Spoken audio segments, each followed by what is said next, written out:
वहाँ पे गुलाम खरीदे जाते थे और गुलामों को बेचा जाता था। ये भी सिमिलरली वैसे ही लग रहा है मुझे कि आप किसी को खरीद रहे हो। जो वहाँ पे गुलामी किस्म का जिस तरह गुलामी होती है, उस टाइप का कल्चर अभी भी चल रहा है कि वो बंदा सारी उम्र मेहनत भी करता है, वो जिम्मेदारा काम भी करता है, लेकिन ताहयात अंटिल डेथ वो बंदा बेचारा अपना कर्जा नहीं उतार पाता। लेकिन दूसरी तरफ एक वो बंदा जो कि यार निकल सकता है बाहर, लेकिन बस शुरू के अंदर उसने 5 लाख या 6 लाख जितना भी उधार ले लिया, अब वो बेचारा फंस चुका नस्ल दर नस्ल गुलाम इस वजह से है कि इनको गुलामी की आदत है। है। गुलामी को रेनोवेट किया हुआ है एक हाँ, सेंस के अंदर, उसको मॉडर्नाइज कर दिया मॉडर्नाइज है। किया हुआ, बिल्कुल ठीक बिल्कुल है, ऐसे। ठीक है। तो अब वो कर्जा उसका बच्चा उतारेगा। बाकी आपको हम बताते चलें कि हम लोग लोकल प्रोडक्ट्स को प्रमोट करते हैं। तो यहाँ पर जो ड्रिंक है ये लोकल प्रोडक्ट की है, इसको वैसे मैं ब्लर कर दूंगा क्योंकि ये स्पॉन्सर वीडियो नहीं है।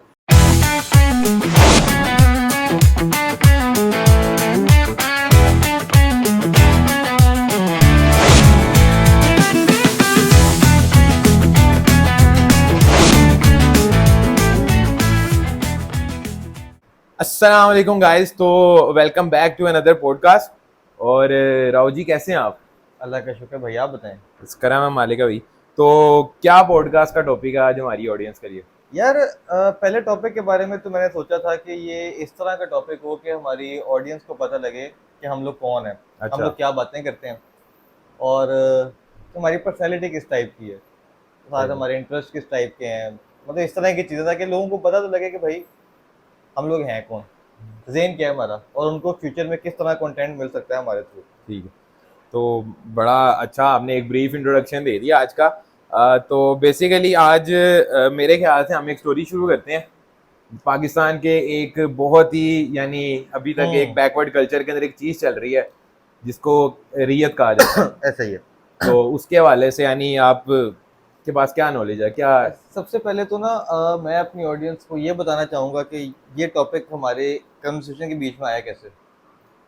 कहानी इस तरह शुरू होती है कि आज से कुछ दिन पहले हम बैठ के बात कर रहे थे, तो वहाँ पे जो हमारे पंजाब के और सिंध के भी बेसिकली जो बैकवर्ड एरियाज़ है ना, उन बैकवर्ड एरियाज़ के बारे में जब हम बात कर रहे थे, वहाँ से एक बात निकली कि अब वो कल्चर क्या है।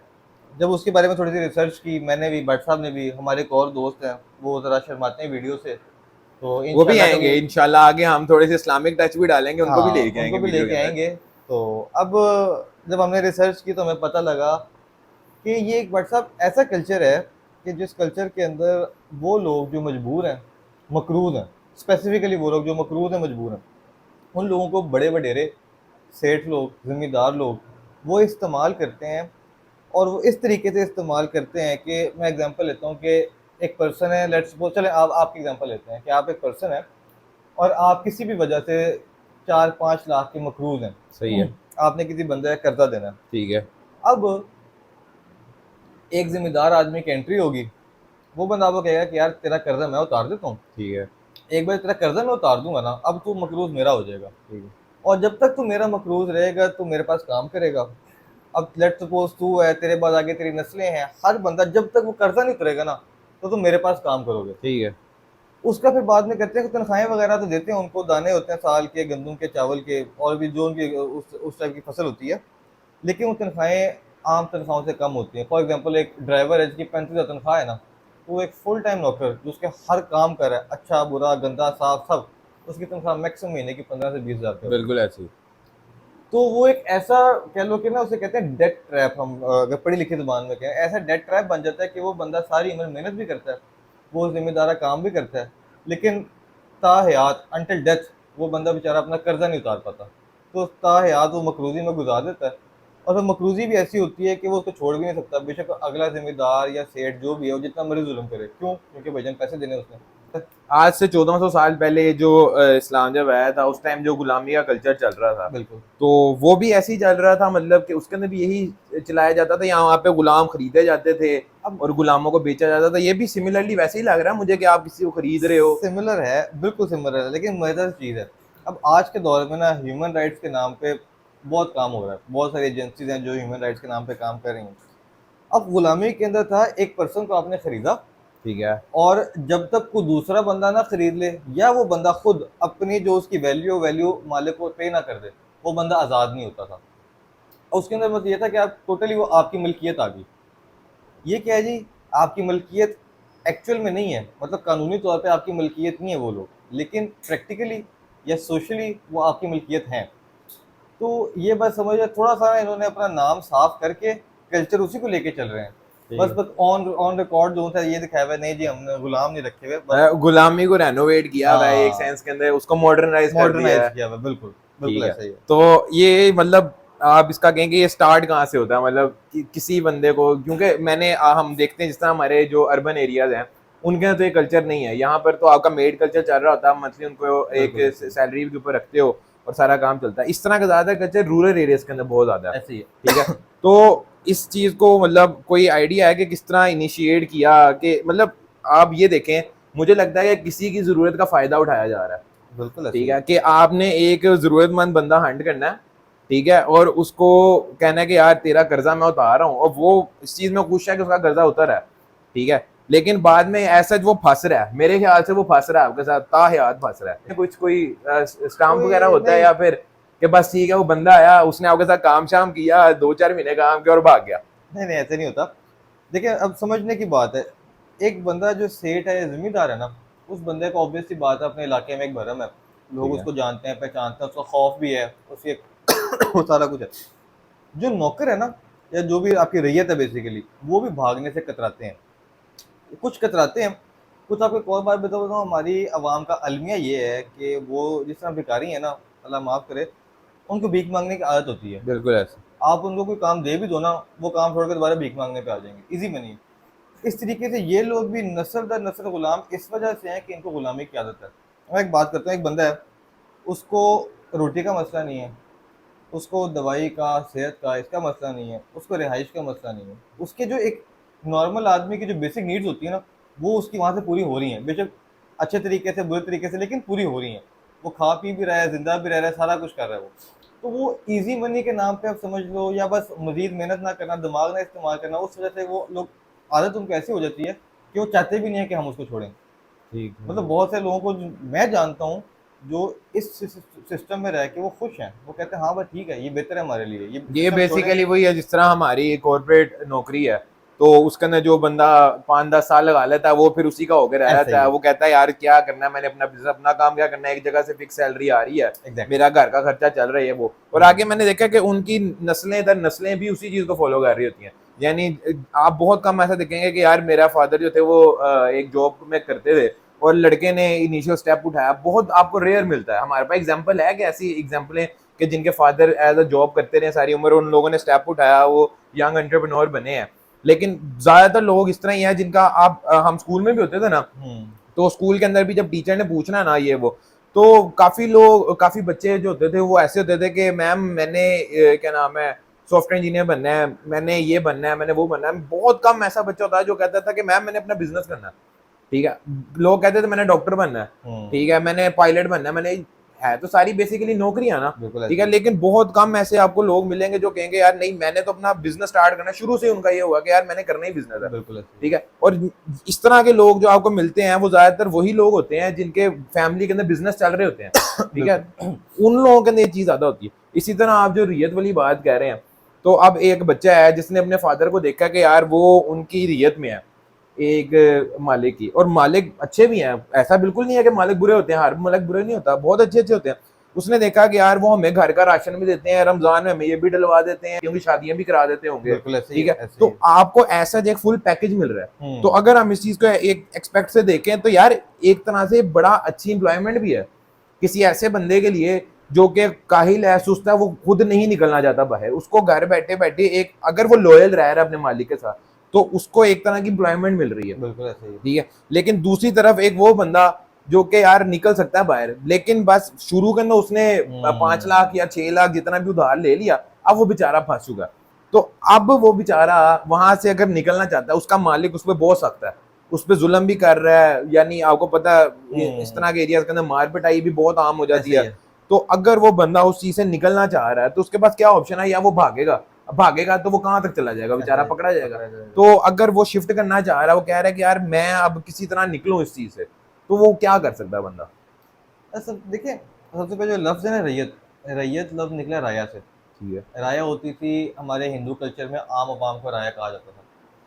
अब जब हम पाकिस्तान आज़ादी से पहले चले जाएं, आज से 3-4 साल पहले तक भी चले जाएं, क्या मामला थे? जागीरदार थे, छोटी छोटी जागीरें थी, जिससे समझ लें एक टाउन है ना, वो एक बंदे की जागीर है, उसमें जो लोग रह रहे हैं वो उसकी राय है। बड़े छोटे छोटे बादशाह थे, बड़े छोटे छोटे नवाब थे, बड़े भी थे छोटे भी थे, हर किस्म के थे। ओवरऑल ना बादशाह का कल्चर चल रहा था। वही बादशाह का कल्चर आज तक चलता आ रहा है। जो सेठ या मालिक या जो भी जिम्मेदार है, उसके जो रैयत में लोग बैठे हुए हैं, वो काइंड ऑफ उसकी राय हैं। अब मालिक की जिम्मेदारी है उन राया को लेके चलना, सब कुछ संभालना। अच्छे मालिक भी होंगे, ऑब्वियस सी बात है, लेकिन ना मैं एक बात करता हूँ, ये चीज़ इस लिहाज से अच्छी नहीं है कि आप बाउंड हो। आपकी जो फ्री विल है ना, बेशक आप जितनी मर्जी आपकी ख्वाहिशें हैं, आपकी फ्री विल खत्म हो गई है। अब जिस तरह एक पालतू कुत्ता है ना, बेशक वो जितना मर्जी उसको बिस्किट खिलाया जाए, जो मर्जी किया जाए, जब भी वो आवारा कुत्तों को देखता है, उसका दिल भी करता है मैं बाहर निकलूँ। आवारागर्दी तो करूँ, वो ना हाँ। एक फ्री विल जो होती है ना, वो आपकी बिल्कुल। छिन जाती है। तो जो फ्री विल आपकी चली जाती है ना, बेसिक ह्यूमन राइट है कि आप आज़ाद हो, आप कुछ भी कर सकते हो, आपकी वो चीज़ खत्म हो जाती है। ठीक है, ठीक। जहाँ तक बात है इससे निकलने की, तो बहुत रेयर लेकिन एग्जांपल हैं जो निकली हैं। जब मैंने इस टॉपिक को स्टडी किया, मुझे कुछ इस तरह के लोग नजर आए, जो लोग बेसिकली रैयत में थे, 5-5 6-6 लाख कर्जा था, मेहनत की।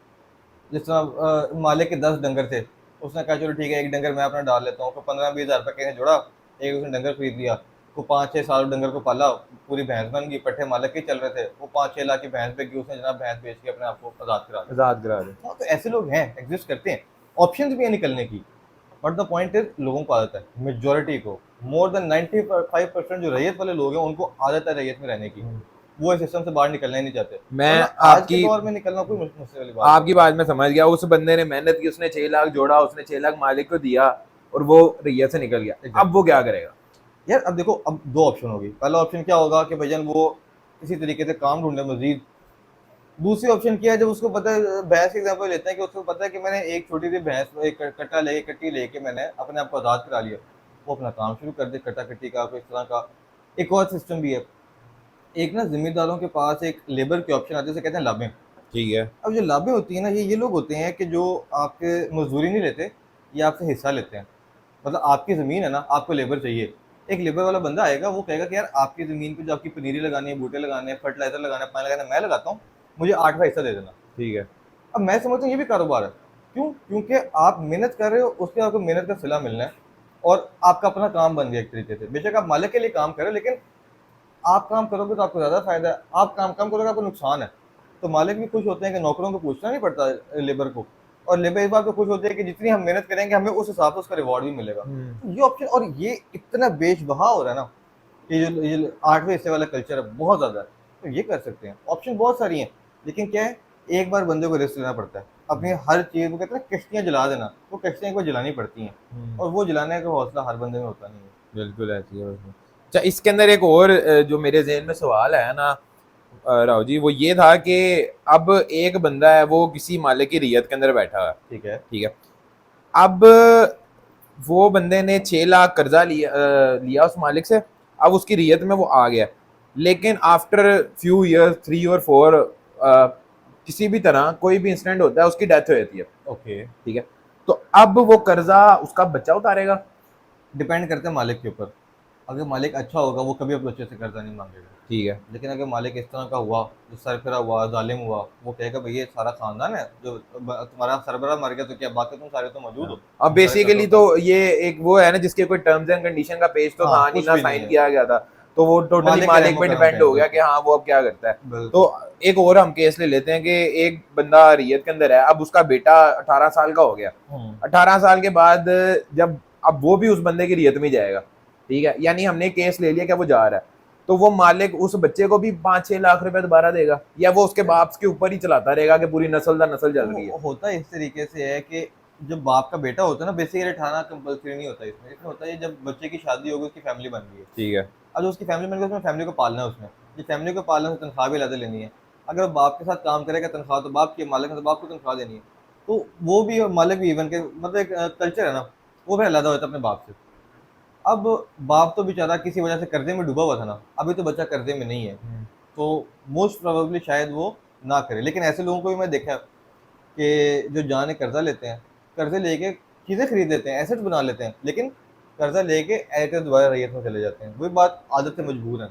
तो वो बच्चे की अपनी ऑप्शन है। तो आप अपना एक राय बताएं कि आपकी राय के अंदर इस चीज़ को मतलब क्या है ये, आप इसको क्या कहेंगे, एक अच्छी इंकरेज करेंगे, डिस्करेज करेंगे, या आप कहेंगे यार ठीक है जो हो रहा है ऐसा हो रहा है? नहीं, मैं यकीन करें डेथ ट्रैप के इतने खिलाफ हूँ। आज पाकिस्तान ने हमारा जब मुल्क भी आप देखें ना, हम एक कर्जे के सर्कल में फंसे हुए हैं ना। बिल्कुल अब ऐसे। मतलब आप 2024 का बजट देखें तो हमने 50% बजट सिर्फ इसलिए रखा कि हमने अपने कर्जों की किस्तें देनी है। आधा बजट मतलब अगर 10 रुपये हमने खर्च किए पाकिस्तान के ऊपर, 5 रुपये हमने अपने कर्जों में उतार दिए। डेट ट्रैप है ना, फंसे में है, फ्री विल नहीं है। IMF ने जो कह दिया हमने वो करना है, चाइना ने जो कह दिया वो करना है, सऊदी ने जो कह दिया वो करना है, ये सारी बात है। अब डेट ट्रैप में किसी को रखोगे उस बंदे की फ्री विल खत्म हो जाएगी। बिल्कुल है। जब फ्री विल खत्म हो जाएगी तो ऑब्वियस सी बात है ये एक मॉरली सोशली अच्छी चीज़ नहीं है। अच्छा, मैं मेरा इसके ऊपर ना एक पर्सपेक्टिव ये है कि आप अगर ओनर को देख रहे हो, मालिक को, और मालिक एक वो बंदा है जो बड़ा अच्छा है नेचर का, और वो एज एन एम्प्लॉयमेंट ये चीज़ करवा रहा है, ठीक है, ताकि एक बंदा उसने देखा कि यार चलो उसको 5 लाख की नीड है, ठीक है, लेकिन वो उसको 5 लाख देने के बाद उसकी फैमिली को पूरा संभाल रहा है। नहीं, ये नहीं मैं कह रहा कि उसने आगे जुल्म करना शुरू कर, अब वो जुल्म नहीं कर रहा, वो बेसिकली उसको एम्प्लॉयमेंट प्रोवाइड कर रहा है, साथ उसकी फैमिली का खर्चा भी उठा रहा है, उसको राशन भी डलवा के दे रहा है, उसकी यानी एक तरह का ना घर चला रहा है, जो कि इस तरह हो रहा है। तो उस चीज को मैं कहता हूँ कि हाँ वो एक चीज अच्छी है, बट फिर भी इसके ऊपर आपको एक रियत का नाम दे के कोई स्टैंप नहीं लगा देनी चाहिए कि यार अब 5 लाख नहीं देना, अब तुम ताहयात मेरे साथ। अगर वो बेशक मालिक अच्छा है, लेकिन वो ये कह रहा है 5 लाख ले लो, मैं आपकी सारे खर्चे उठाऊंगा, लेकिन आपके ऊपर डेड लॉक मैंने स्टैंप लगानी लगानी है, तो ये चीज डिस्करेज करनी पड़ेगी यार। ये एक बड़ा मतलब वो चीज है कि जिसमें ह्यूमैनिटी जो है ना वो स्पाइल हो रही है। बिल्कुल ऐसे ही। ठीक है, तो मेरे हिसाब में दोनों ने अपना अपना पर्सपेक्टिव तो दे दिया, और इस टॉपिक के ऊपर आपके पास कोई और बात है डिस्कशन करने के लिए?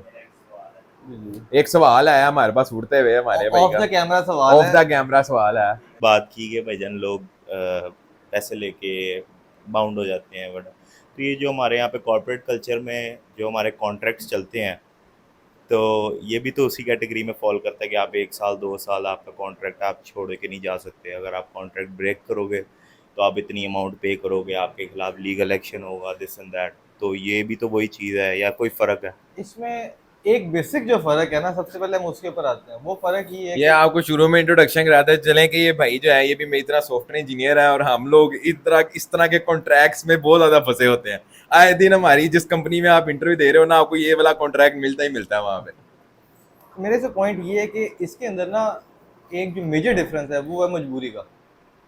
जो बंदा कॉन्ट्रैक्ट कर रहा है ना, वो मजबूर नहीं है।